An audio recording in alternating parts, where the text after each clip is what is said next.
ప్రియులారా, యేసు క్రీస్తు యొక్క మారని నామములో మీకు నా ప్రేమ వందనములు చెప్పుటలో నాకు మిక్కిలి సంతోషం.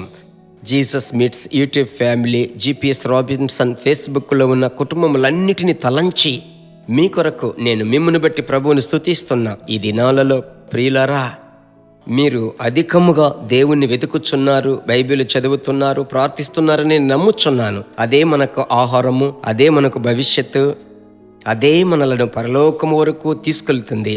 ఈ దినమందు మీకు చెప్పాలనుకున్న మాట నా హృదయంలో ఉంది. అదేమిటంటే, ముందుగానే తెలియజేసే పరిశుద్ధాత్ముడు, ముందుగానే తెలియచేయువాడు. ఒక కార్యం మీ ఇంట్లో జరగబోతుందంటే మీకో ఎదుటి వారికో ముందుగానే తెలియపరుస్తారు, ఎవరికంటే వెదికిటువంటి వారి ద్వారా. అలాగైతే ముందుగానే తెలియచేసే పరిశుద్ధాత్ముడు మీతో మాట్లాడటకు ఇష్టపడుతున్నాడు. ఉదాహరణకు అపోస్తలుల కార్యములు 11వ అధ్యాయం 28వ వచనంలో, వారిలో అగబు అను ఒకడు నిలవబడి భూలోకమంతటా గొప్ప కరువు రాబోచున్నదని ఆత్మ ద్వారా సూచించెను. అది క్లౌదియా చక్రవర్తి కాలమందు సంభవించెను.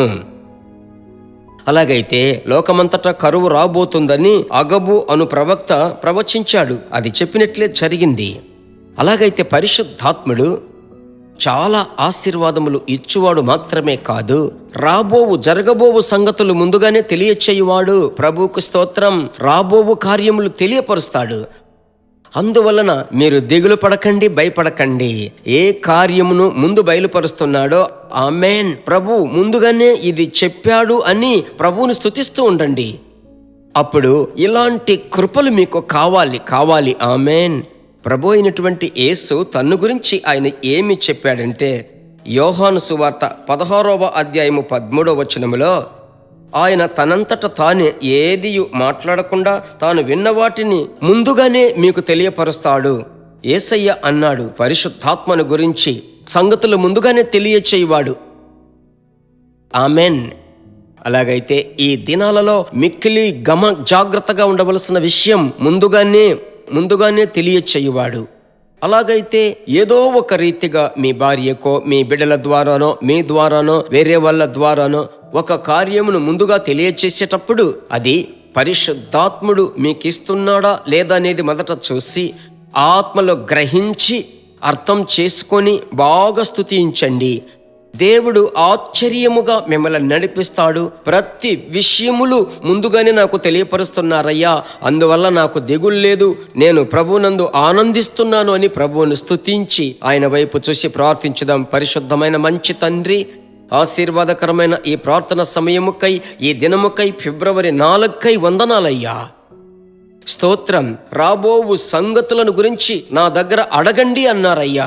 మీ బిడ్డలకు రాబోవు సంగతులు, జరగబోవు ఇంటి విషయములు, బిడ్డల విషయములు, వ్యాపార విషయాలు, వ్యాపారమునకు సంబంధించిన కార్యములు, ఏ కార్యమైనప్పటికీ మీ బిడ్డలు మిమ్మలను అడుగుతున్నారయ్యా. ప్రభువా, సరైనటువంటి మార్గములో నడిపించి మీ పరిశుద్ధ నామమును మహిమపరచుకొనండి. ఈ ప్రార్థన ఆలకించి మీరు అలాగే చేయబోతున్నందులకై స్తోత్రం. యేసు నామములో తండ్రి, ఆమెన్. ప్రభువుకి స్తోత్రం. ముందుగానే తెలియపరిచేటువంటి పరిశుద్ధాత్ముడా అని ఆయనను స్తుతించండి. ఆయన మీకు ముందుగానే తెలియపరుస్తాడు. ఆమెన్. మరియు అనుదినము నేను నిన్ను అడుగుతున్నాను, అనేకులకు పంపకుండా ఉండవద్దు. డైలీ షేర్ చేస్తున్నారు కదా, అలాగే అని చెప్పి ఆగొద్దు. ప్రతి దినము ఇది పరిచర్యగా తీసుకొని మీరు చేస్తున్నారు, ఇంకనూ చెయ్యండి. హిందీ భాష మాట్లాడేటువంటి వారు ఇంకా వేల మంది వినాలి, దర్శింపబడాలి, వారు ప్రభు రాకడకు సిద్ధపడాలి. అలాగైతే మీరు ఈ పరిచర్యలో కలిసి పని చేయుటకు మిమ్మల్ని ప్రేమతో కోరుచున్నాను. ప్రభు చిత్తమైతే మరలా కలుసుకుందాం. God bless you. దేవుని బిడ్డలారా, ఈ వర్తమానము మీకు మిక్కిలి ఆశీర్వాదకరముగా ఉందని మేము నమ్ముచున్నాము. ఇంకనూ మా వర్తమానములను విని ప్రభువులు ఆశీర్వదింపబడుటకు జీసస్ మీట్స్ మినిస్ట్రీస్ అను మా యూట్యూబ్ ఛానల్ ను సబ్స్క్రైబ్ చేయండి.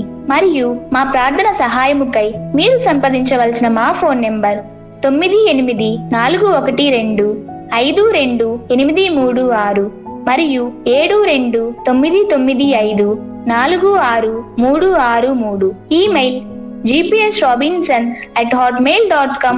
ప్రభు మిమ్మును ఆశీర్వదించునుగాక.